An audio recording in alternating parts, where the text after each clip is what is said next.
벤자민 플랭클린은 1706년 가난한 인세공의 아들로 태어나 2년 정도 정규교육이 받은 것의 전부였습니다. 그렇지만 그는 최신부 장관을 역임하며 미국의 독립선언문의 기초위원으로 토마스 제퍼슨과 함께 완성하였고 현재 미국 100달러 지폐의 모델이 되기도 합니다. 사람들이 벤자민 플랭클린에게 질문했습니다. 당신은 어떻게 그렇게 많은 어려움 속에서도 포기하지 않고 맡은 일에 전념하며 완수할 수 있었습니까? 그러자 그의 대답이 이랬습니다. 여러분은 일하는 석공을 자세히 관찰해 본 적이 있습니까? 석공은 아마 똑같은 자리를 100번 정도 두드릴 것입니다. 돌이 깨질 징조가 보이지 않아도 계속 두드립니다. 하지만 101번째 망치로 내리치면 돌이 갑자기 두 조각이 나 깨어집니다. 이처럼 돌을 깨트릴 수 있었던 것은 그 깨어짐의 한 번의 내리침이 아니라 그 한 번이 있기 위해 그 전에 내리친 100번의 두들림이 있기 때문이었습니다. 바로 그 순간을 견디면 깨트릴 수 있다는 것입니다. 또 포기하지 않으면 깨트려진다는 것입니다.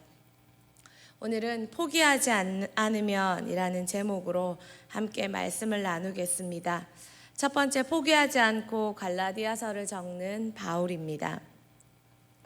갈라디아 교회에 대해 사도 바울이 2차 전도 여행을 진행하는 중 고린도 교회를 개척하고 있다가 천천병력 같은 소리를 듣게 됩니다.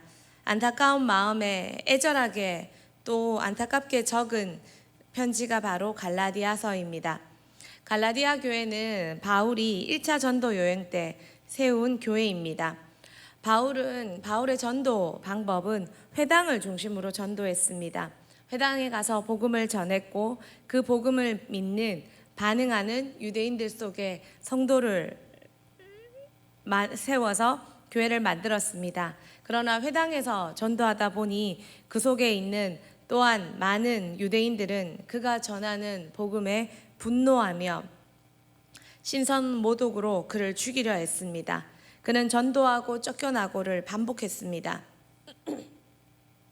이고니온에서 전도해서 루스드라까지 그는 자기가 전도하고 자기를 죽이려 오는 그 유대인들을 피해 도망했습니다. 그런데 루스드라에서 발을 쓰지 못하는 장애인을 고쳐주고 사람들이 바울에게 모여 들었을 때, 바울이 복음 전하려 할 때, 바로 그때 이고니온과 루스드라에서까지 유대인들이 바울을 죽이려고 여기까지 쫓아왔습니다. 그를 대적하고 모함하는 유대인들이 합동해서 사도 바울에게 돌을 던졌습니다. 바울이 돌을 맞아 죽었습니다. 죽기까지 했습니다.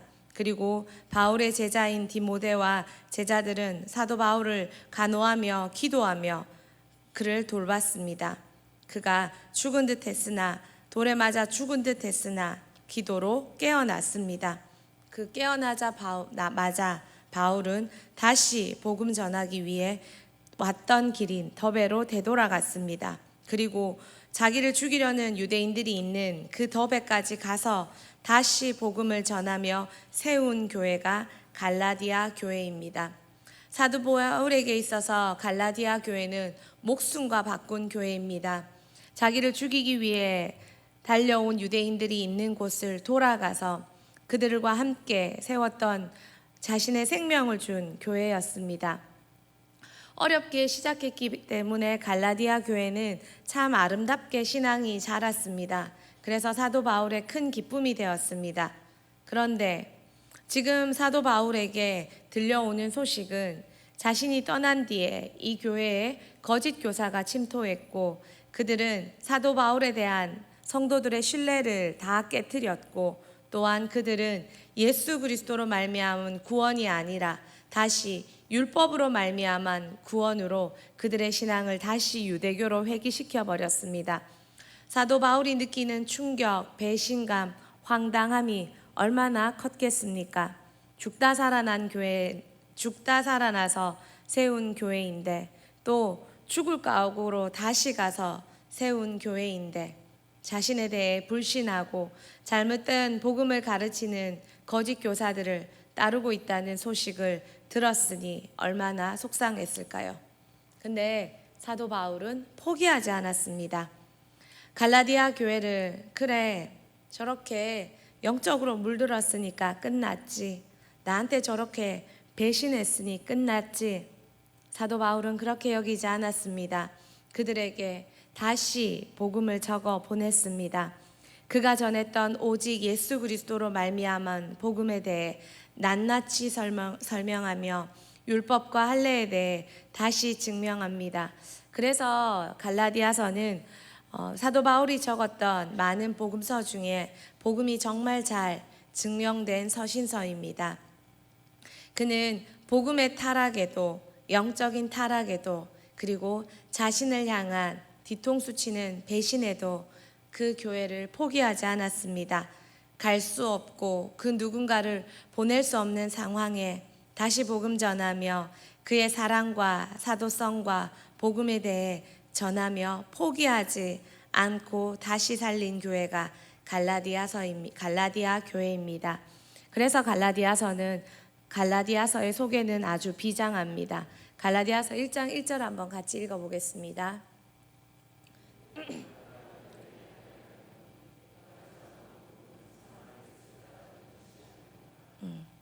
1장 1절인데 하나님의 뜻으로 말미암아 그리스도 예수의 사도된 바울은 에베소에 있는 성도들과 그리스도 예수 안에 있는 신실한 자들에게 편지하노니.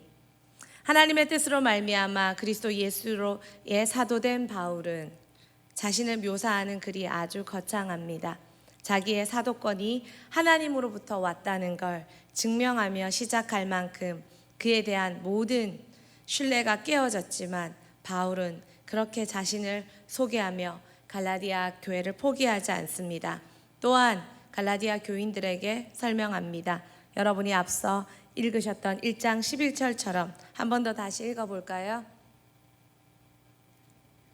같이 읽겠습니다.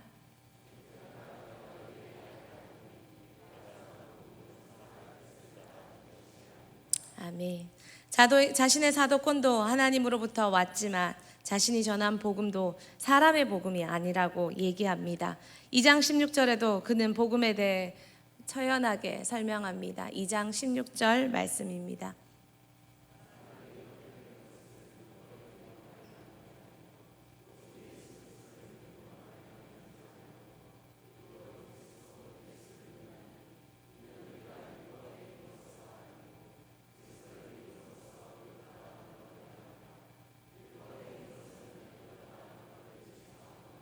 아멘.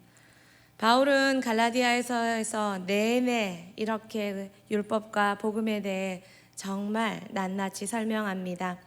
바울에게 있어서 갈라디아에 대한 편지는 그의 포기하지 않는 사랑입니다. 지금 당신에게 모든 열정과 에너지를 쏟았지만 실망스럽고 타락했다고 보이는 영혼과 사역과 삶의 영역은 없습니까?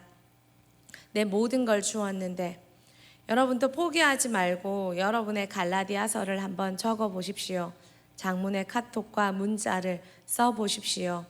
바울이 어떤 실망감에도 어떤 현실에도 갈라디아 교회를 포기하지 않은 것처럼 여러분도 포기하지 말고 그 영혼을 끝까지, 그 사역을 끝까지, 그 영역을 끝까지 돌아보십시오. 반드시 하나님께서 역사하실 것입니다. 두 번째입니다. 같이 한번 읽도록 하겠습니다.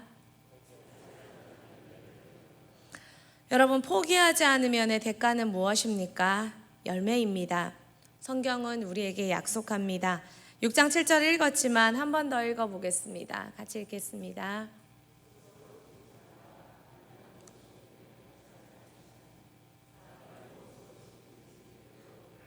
아멘. 하나님이 약속합니다. 사람이 심은 대로 거둔다고. 무엇을 심든지 심은 대로 거두리라. 심은 것의 결과, 그것이 열매입니다. 오늘은 과거의 결과입니다. 또한 결과로 나아가는 과정입니다. 우리는 심은 것을 거두게 됩니다. 그러므로 첫 번째는 기다려야 됩니다. 아직 안 보인다고요? 성경은 우리에게 말합니다. 때가 되면 거두리니. 시도 때도 없이 거두는 것이 아니라 심은 즉시 거두는 것이 아니라 때가 될 때 거둡니다. 지금 당신이 심고 있는 것은 하나님이 기뻐하시는 성령을 위해 심는 것들이라면, 복음과 생명과 교회를 위한 것들이라면 지금 아무런 것이 보이지 않는다 할지라도 포기하지 마십시오. 때가 이르면 거두게 됩니다. 때가 이르면. 참을인자가 있습니다. 참을인자는 마흔 심자 위에 칼도자가 놓여져 있습니다. 참는다는 것, 인내한다는 것, 기다린다는 것, 마음에 칼을 대는 고통을 견뎌야만 참고 기다릴 수 있는 것입니다. 그래서 사람들이 때가 될 때까지 기다리는 것이 쉽지 않습니다. 마시멜로 실험 아시지요? 많은 사람들이 기다리지 못해서 포기하고 낙심합니다. 열매를 거두지 못하는 것이 아니라 열매를 기다리지 못합니다. 심으셨습니까? 분명 심으셨습니까? 기다려 보십시오. 두 번째는 심고 거두는 것이 무엇인지, 지금 심고 있는 것이 무엇인지 점검하십시오. 때로 우리는 알 수 없지만 반드시 중요한 것은, 거두는 건 반드시 약속되어 있습니다. 근데 중요한 건 무엇을 심느냐는 것입니다. 심는 것에 따라 열매가 다릅니다. 우리는 아무것도 안 하는 것 같지만 아무것도 안 하는 바로 지금 그것을, 게으름을 심고 있습니다. 여러분이 지금 심는 것이 무엇인지 확인해 보는 것이 중요합니다. 심는 것의 열매를 거두기 때문입니다. 세 번째입니다.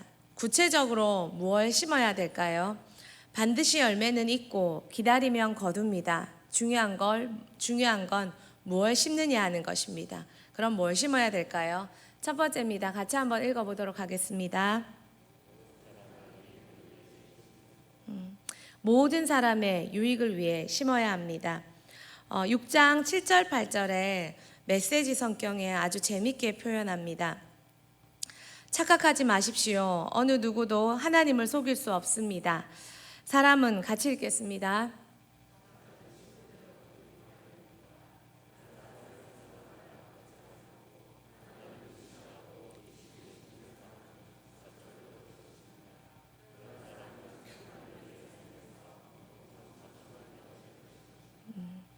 많은 사람들은 이기심을 심습니다. 나를 위해, 나의 욕구를 위해, 나 자신만을 위해, 조금 더 나가면 나의 가정을 위해. 성경은 아주 재밌게 표현합니다. 이기심을 심는 사람은 잡초를 거둘 것이라고 말입니다. 그리고 성경은 말합니다. 나를 위해 심지 말고 다른 사람을 위해, 다른 이들을 위해. 사랑은 다른 사람의 유익을 구하는 것이지 나의 유익을 구하는 것이 아닙니다. 여러분, 무엇을 심으십니까? 다른 사람이 유익하도록 한번 심어 보십시오. 우리는 그걸 배려라고 합니다. 나를 살피기 전에 다른 사람을 먼저 살피고, 다른 사람들의 평안과 ang의와 성장과 또한 성령 충만과 기쁨을 위해 한번 섬겨 보십시오. 심어 보십시오. 그럴 때 나도 행복해진다는 걸 알게 될 것입니다. 두 번째입니다. 이것을 심어야 됩니다. 같이 한번 읽겠습니다.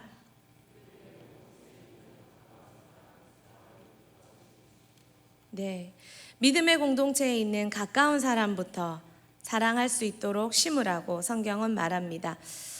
갈라디아서 6장 10절 말씀 같이 한번 보도록 하겠습니다.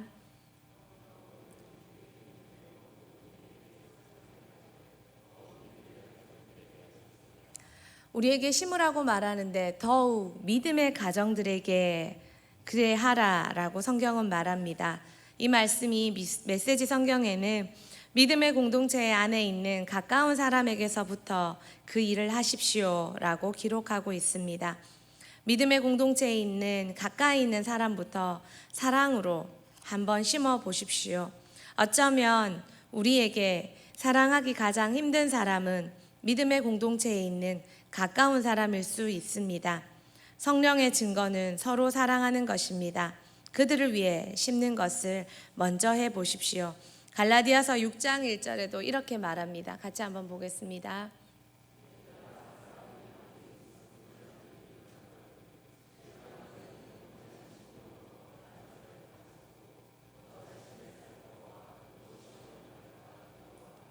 믿음의 공동체에 죄를 지은 형제까지도 온유함으로 바로잡고 비판하지 말라고 성경은 말합니다. 그리고 2절에 그들의 짐까지 져주라고 말합니다. 믿음의 공동체에 있는 연약한 사람, 부족한 사람, 비판하기 쉽고 외면하기 쉽고 사랑하기 참 어렵습니다. 그래서 어쩌면 우리는 아프리카에 더 집중하고 북한에 집중할 수도 있습니다. 그러나 성경은 믿음의 공동체에 있는 바로 내 곁에 있는 친구와 성도들에게 먼저 사랑하는 것을 심으라고 말하고 그들의 짐을 져주라고 합니다. 그것도 온유하게 말입니다. 참 힘들죠. 내 짐도 무거운데 그들의 짐까지 더 져줘야 하니 얼마나 화가 납니까? 그런데 여러분, 복음의 역사를 아십니까? 더 져줄수록 더 질수록 가벼워지는 역설을 아십니까? 코로나 이후에 예배가 회복되고 모든 것이 회복되면서 사역도 사실상 모든 것이 다 회복되었습니다. 아니, 더 많아졌습니다.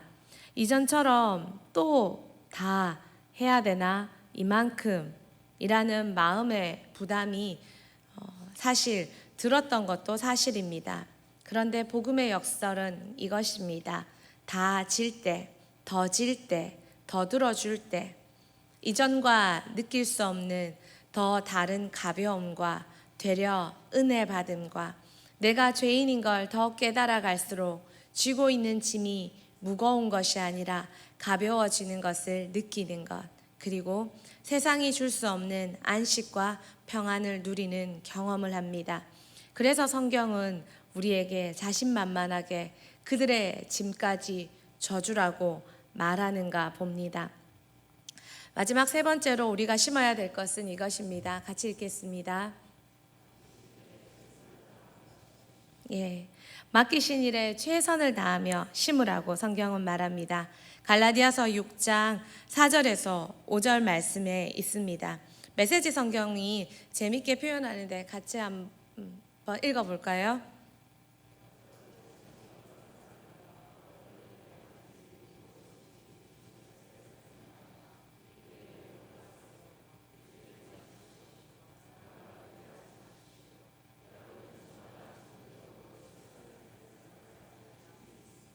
아멘. 우리가 심어야 될 것 세 번째는 맡기신 일에 최선을 다하며 심는 것입니다. 하나님께서 나에게 무엇을 맡기셨는지, 맡기신 일 외에 넘어가는 것은 때로는 교만일 수도 있습니다. 예수님은 당신이 유대와 하나님 이스라엘에만 보내심을 받았던 것을 확실히 아셨습니다. 그래서 예수님은 세계 선교하지 않으셨습니다. 갈릴리와 유대 땅에 집중하며 그들을 위해 복음을 증거하셨고 12명의 제자에게 집중하셨습니다. 우리는 하나님이 나에게 맡기신 그 일에 먼저 최선을 다하며 심어야 합니다. 성경은 또 재밌게 말합니다. 우쭐대지 마십시오. 남과 비교하지 마십시오. 여러분은 저마다 창조적으로 최선을 삶을 살아야 할 책임이 있다고 말합니다. 하나님이 우리에게 주신 일, 우쭐댈 필요도 없고 남과 비교할 필요도 없이 하나님 주신 창조적인 힘을 다해 최선을 다해 걸어가면, 살아가면 하나님은 많은 아이디어와 힘과 돕는 사람과 감당할 모든 것을 베풀어 주십니다. 그것이 엄마의 자리든 아빠의 자리든 남편의 자리든 아내의 자리든 사역의 자리든 무엇이든 간에 하나님 주신 자리라면 최선을 다해 기쁘게 즐겁게 살아가면 하나님은 반드시 그것을 감당할 수 있는 능력을 주신다는 것입니다.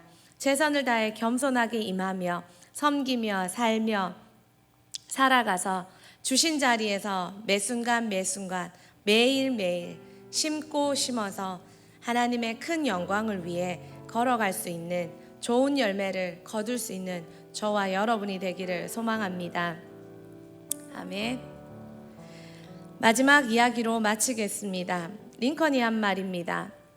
나는 실패하지 않았다. 왜냐하면 다시 시작했기 때문이다.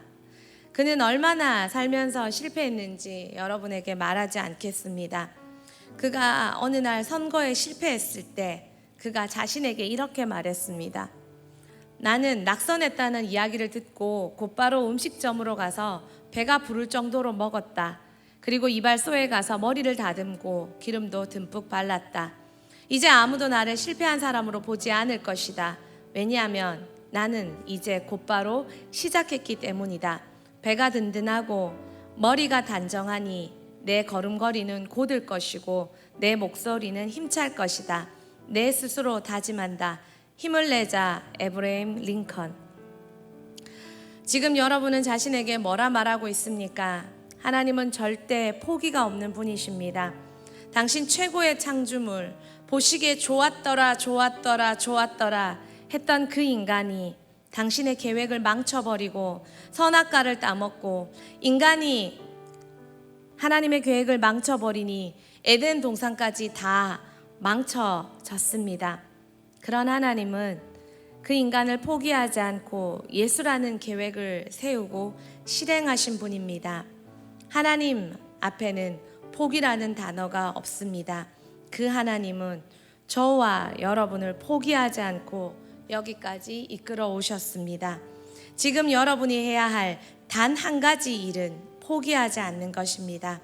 포기하지 않는다면 때가 이르매 반드시 거두리라.